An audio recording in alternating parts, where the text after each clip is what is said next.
The body as the first identity. Before we have beliefs or thoughts, we have a body. It is through the body that we first experience the world. The baby who smiles, cries, or reaches out for its mother is already expressing an identity, that of a vulnerable yet connected being. The body is our first language. Long before words, communicate with the eyes, gestures, and posture. Identity is therefore built from childhood through the body. A shy child tends to hunch over, lower the gaze, and speak softly. A child encouraged to take space will develop an open and confident posture.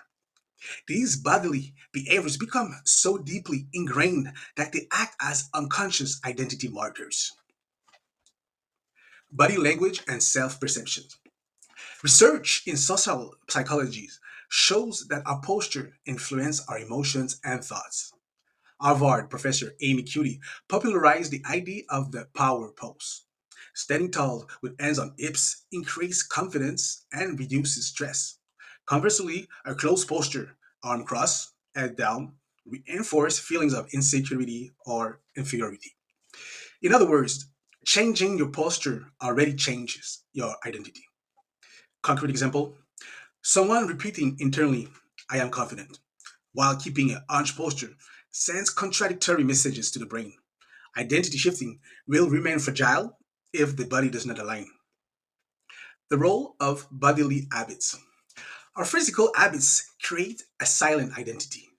A person who walks quickly unconsciously defines himself as efficient in a rush. A person who drives with feet embodies tiredness, lack of energy. A person who dresses sloppily eventually internalizes an identity of not caring about myself.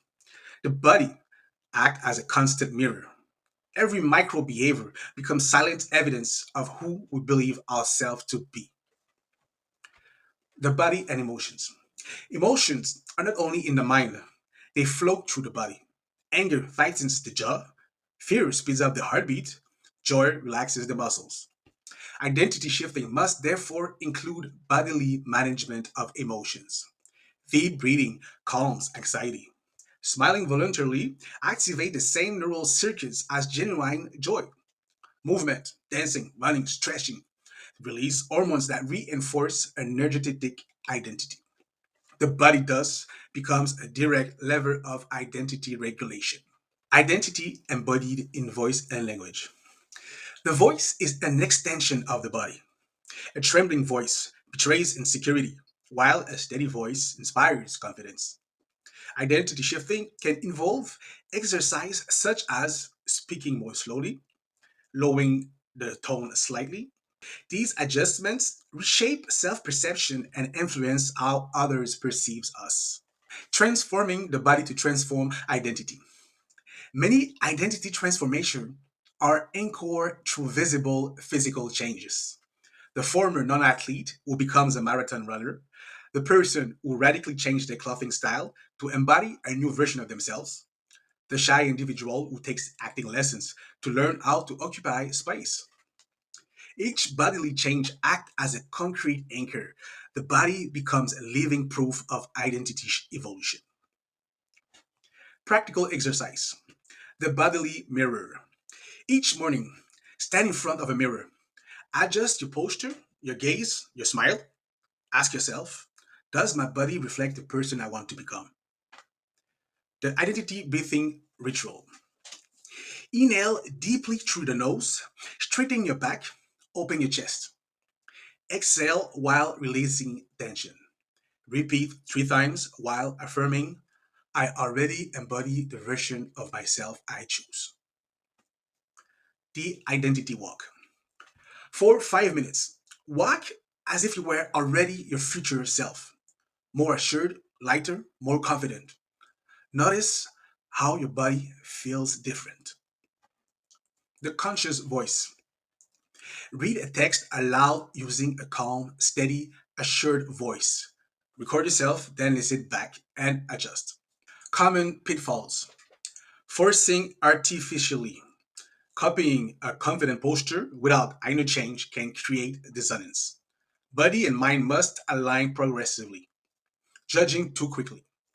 Changing posture or voice requires practice, not instant perfection.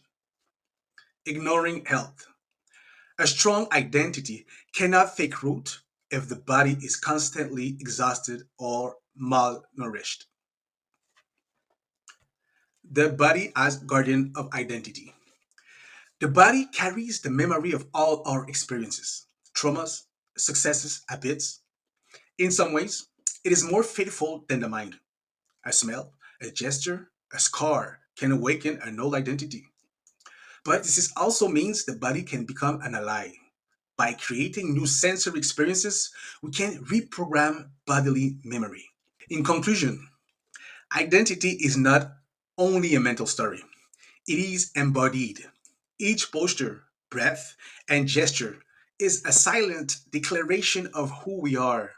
By transforming our body, we send clear signals to our brain and our environment that we have changed. Thus, identity shifting should always begin with one simple question: does my body reflect the person I want to become? The day the answer is yes, transformation is no longer just an idea, it becomes a tangible reality.